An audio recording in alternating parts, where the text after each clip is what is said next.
Црвен крст на град Скопје доделува Оскар на хуманоста. Црвениот крст, не знам колку се свесни луѓето што прават за општеството, меѓутоа ќе ги прашаме, а оние што ќе ја добијат ова и ја добиваат ова награда, оваа символична статуетка, исто така треба да бидат свесни што све постигнале во сферата на хуманоста. Признанија за хуманитарната заложба на поединци и на организации. Сузана Тунева Пауновска, секретарот на Црвен крст на град Скопје, ова утро е гостинка во Македонија на утро. Ќе и кажеме добро утро на гостинката. Добро утро, Бранко. Прв пат сте во ова ново студио? Да, во новото студио прв пат, пријатна атмосфера. И се надевам дека многу убави вести ќе слушаме од тука и заеднички ќе допреме до многу луѓе, се со цел да направиме една убава заедница каде што сите ќе се чувствуваме пријатно и безбедно. Вие сте теренци, теренска е вашата работа, затоа постојано сте на линковите, вклучувања имаме од терен. Меѓутоа, сега ќе зборуваме на почетокот за Оскарот на хуманоста. Што представува оваа награда? Како вие ја гледате? Да, дефиницијата ја знаеме, меѓутоа како вие би објасниле што доделувате и кому? Така. Значи во рамките на Црвениот крст си постојат одредени правилници каде што имаме бронзена значка, сребрена, златна значка, златен знак на Црвен крст, благодарници, дипломи, признанија и слично. Од минатата година на глобално ниво во рамките на меѓународниот Црвен крст дискутиравме за тоа што треба да биде нешто така поинтересно кај луѓето, за на некој начин да го одбележиме нивното делување во заедницата заедно со професионалците во рамките на Црвениот крст. И од минатата година по повод Светскиот ден на Црвениот крст 8 мај, одлучивме дека треба да се воведе и оваа награда, заради тоа што имаат и некои други национални друштва во светот.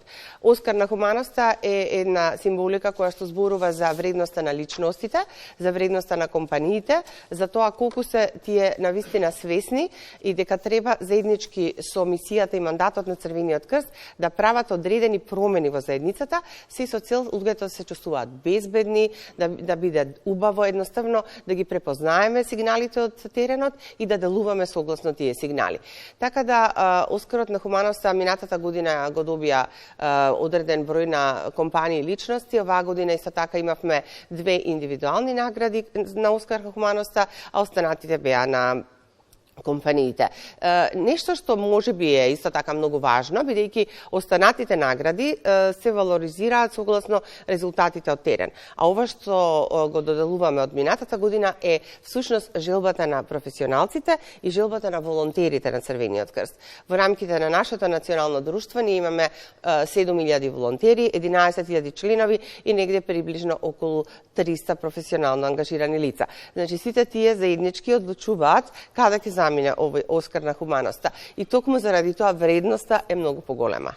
Кога се работи за наградите во сферата на моето делување професионално, во сферата на спортот, се вели дека многу е полесно да станеш шампион отколку да останеш шампион. Сега кај вас, откако ќе го доделите Оскарот на хуманоста, дали згаснува тој ентузијазам кај тие луѓе или тие сепак продолжуваат по истиот пат поради кој што го добиле ова што го добива? Па јас мислам не, заради тоа што едноставно велиме ние еднаш Црвен крст за секогаш Црвен крст. Или си хуман или не си. Да, едноставно таа димензија носиме во себе, а ние како национално друштво треба да го поттикнеме тоа кај граѓаните. Радува фактот дека во нашата држава навистина имаме таа хумана димензија и голем број на луѓе се вклучуваат во активностите на Црвениот крст. Нормално проблемите, се она што ни се случува на глобално ниво, сите оние негативни инфлуенци кои што ги имаме делуваат секако на животот и секојдневието на луѓето, меѓутоа верувај дека секој од нас се она што го поседува како личност, значи дали се работи за професионално ангажирање, дали се работи за некоја вредност која што ја носи во себе и може да ги направи другите луѓе среќни, Црвениот крст е отворен за тие луѓе. И заради тоа мислам дека навистина сите ние можеме да одвоиме неколку часа во месецот и да бидеме дел од таа армија на волонтери. Нашата трансформација до 2028 година е навистина со една голема цел. Бројката на волонтери сакаме да биде негде приближно 30.000. Каква е реакцијата на оно што ќе ја добие статуетката? Ќе ја видиме нашата реакција кога ќе ја добиеме статуетката, меѓутоа како реагираат луѓето кога ќе им биде одадено? Оние што се хумани и што се волонтери, не им треба признание. Тие признанието им е тука. Меѓутоа, каква е експресијата на лицата нивни кога ќе го добијат ова статуетке? Јас мислам, толку мало, толку големо. Така. Јас мислам дека е многу, како да кажем, има една енергија во самиот простор каде што ние ги организираме тие манифестации и тука се сите на некој начин полни со тој ентузијазам и мислам дека нема човек кој што не се радува кога ќе се валоризира неговата работа. Например, и многу од нас, например, добивале награди како вработени професионалци во Црвениот крст. 2015 година јас ја добив државната награда Мајка Тереза. Јас воопшто не ни знаев дека сум аплицирала, пошто не аплицирав, него тоа го направија лицата кои што се корисници на пунктот за бездомници. Јас велам, не ми е потребна наградата, јас веќе сум ја добила, бидејќи знам кој за тоа гласал и сакал да ме награди за мојот ангажман. Истото се случува и со Оскарот на хуманоста. Сите оние кои што го добиваат знаат дека тоа го кажуваат волонтерите, тоа го кажуваат луѓето кои што навистина имаат поддршка од целокупната таа нивна ангажираност. Не може да се измери активноста на Црвениот крст воопшто на светско ниво, воопшто низ историјата, меѓутоа еве во ова современо општество во кое што живееме, за жал се случуваат нешта и природни катастрофи, а и катастрофи потикнати од човекот. Колку е потребен Црвениот крст како организација во денешно време? Па видете, ние идната година ќе одбележуваме 80 години од постоење на Црвениот крст на Република Северна Македонија, заради тоа што е организација која што се формирала 45 година во Аснум, меѓутоа во рамките на во нашиот регион и во нашата држава имаме записи дека негде од 1908 година имаме зачитоци на организирано, да кажам, групи на луѓе кои што работеле во рамките на оние мисии хуманитарни активности. На глобално ниво имаме 17 милиони волонтери. Значи, тоа е една голема бројка на луѓе кои што работат во сите сфери на општеството. Во региони каде што имаме војни, каде што имаме природни катастрофи, катастрофи предизвикани од човекот, бегалци, раселени лица. Црвениот крст е организација која што мора да постои во рамките на една држава заради тоа што тука се Женевските конвенции. Едноставно ние сме отворени за соработка со сите невладини организации. Меѓутоа Црвениот крст бил и ќе биде заради тоа што една држава има, да кажам, на некој начин одговорност да го донесе законот за Црвен крст, да даде одредени овластувања на организацијата, се со цел ние во заедницата да имаме една општествена одговорност и да излеземе во пресрет на маргинализирани и ранливи целни групи.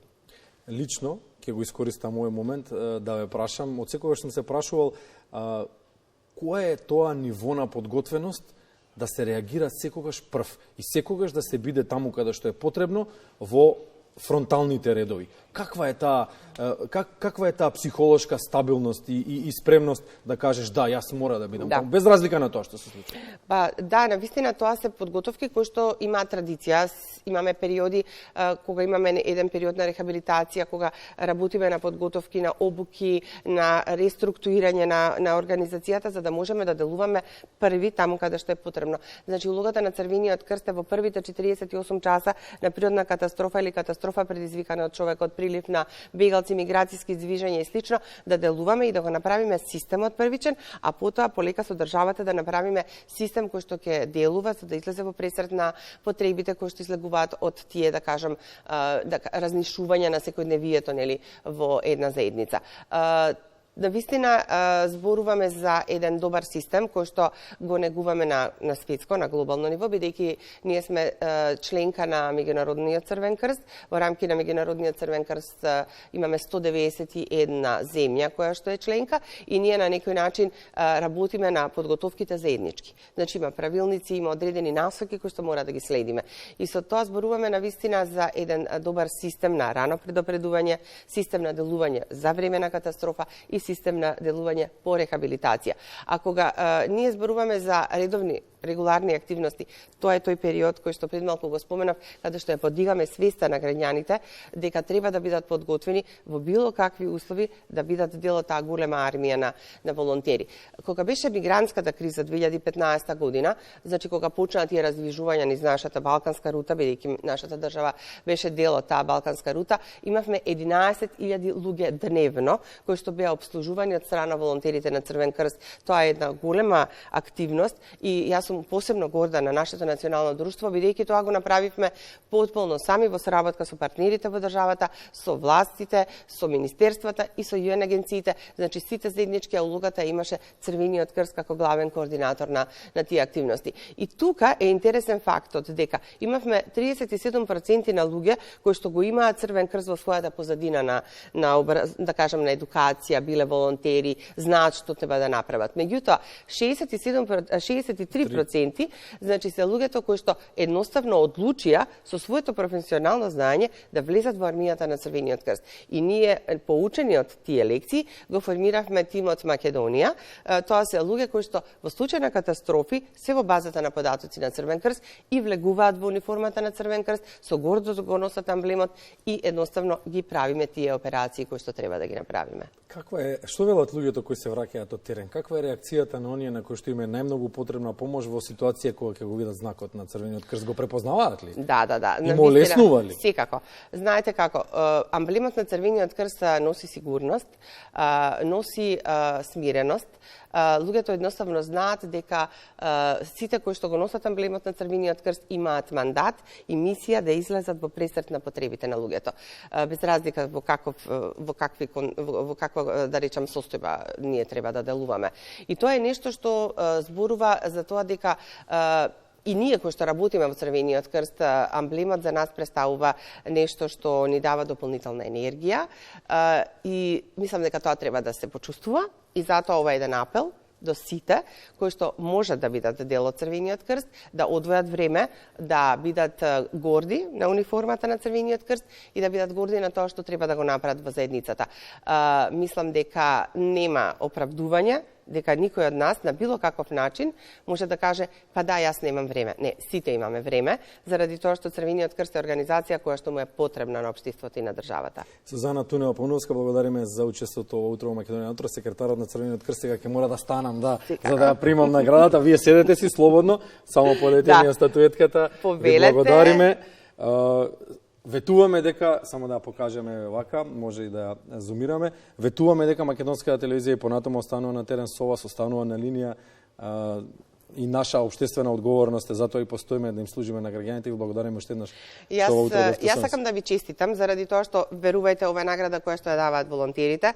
Едноставно се задоволни од сето тоа што Македонската телевизија прави за промоција на движењето и на основните фундаментални, да кажам, принципи на хуманоста, која што треба сите заеднички да ги реализираме и се надевам на соработка која што ќе следи во наредниот. Се надевам дека Кристина ќе ми дозволи да стои до моето биро ова статуетче. Благодариме уште еднаш.